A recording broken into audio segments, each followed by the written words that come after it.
రైతులందరికీ శుభాకాంక్షలు. మీ కల నెరవేరింది, మీరు అనుకున్నది అయింది. సంక్రాంతి పండుగ వెళ్ళినాక మీకు మళ్ళా పండుగ వచ్చింది. పోండ్రి, అకౌంట్లో పైసలు పడ్డట్టున్నాయి కదా, మొత్తం జోరు మీద ఉన్నట్టున్నారు కదా. ఇంకా పడలేదా? అదేంది, రేవంతన్ సారు నిన్న గంట మందిలో చెప్పిండు, ఇంకా రాలేదా పైసలు?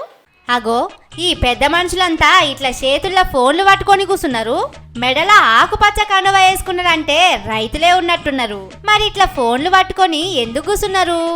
ఓహో, అదా ముచ్చట. రాత్రి 12 గంటల తర్వాత ప్రతి రైతుకు, రాష్ట్రంలో ఉన్న వ్యవసాయ భూమి ఉన్న ప్రతి రైతుకు రాత్రి 12 గంటల తర్వాత టకీమని పడే విధంగా ఈ రోజు కార్యక్రమాన్ని తీసుకున్నాం. నిన్న రేవంతన్ సారు చెప్పిండు కదా, రైతు భరోసా పైసలు అకౌంట్లో వేస్తానని. 70 లక్షల మంది రైతులకు కొడంగల్ శాసనసభ నియోజకవర్గం చంద్రవంచ నుంచి ఈ రోజు ఆ కార్యక్రమాన్ని ప్రారంభించుకున్నాం. ఆ పైసల కోసం చూస్తున్నట్టున్నారు. అవునా తాత, దానికోసమేనా? రాత్రి 12 నుంచి మెసేజ్లు వస్తాయి అన్నారు.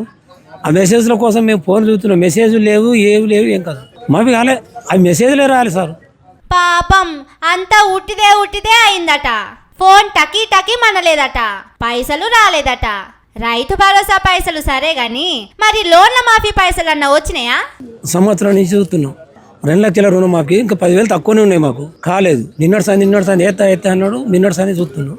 అగో, అదేంది, లోన్ల మాఫీ మొత్తం ఎప్పుడో అయిపోయిందని సర్కారోళ్ళు చెప్తున్నారు, వీళ్ళేమో కాలేదంటున్నారు. కానీ గమ్మతున్నది పోండ్రి, ఖుద్దు సీఎం సారే లోన్ల మాఫీ అయిపోయిందన్నాడు, రైతులేమో కాలేదంటున్నారు. ఇవాళ మబ్బులకెళ్ళే రైతు భరోసా పైసలు వస్తాయన్నాడు, అవి కూడా రాలేదట. మరి అప్పట్లో సీఎం సారేమో నేను మాట చెప్తే జీవో, మాట మాట్లాడితే పచ్చపెన్నుతోని సంతకం పెట్టినట్టేనని చెప్పుకున్నాడు. మరి వీళ్ళేమో సారు చెప్పింది ఏది కూడా కాలేదంటున్నారు. ఏందో ఏమో పోండ్రి, రేవంతన్ సారు ఒకటి చెప్తాడు, అక్కడ ఇంకోటి అవుతుంది. మరి సార్ అంటే ఆఫీసర్లకు భయం లేదా, లేకపోతే సారు మాటలు పట్టించుకోవద్దని వాళ్ళ పార్టీలు ఉన్నోళ్లే ఎవరన్నా చెప్పిండ్రా అనేది మాత్రం సమజైతలేదుల్లా. కానీ సొంత నియోజకవర్గానికి పోయి చెప్పిన మాట కూడా కాలేదంటే ఎంత ఇల్వ తక్కువ. పాపం సారు ఎంత బాధపడుతున్నాడో ఏమో.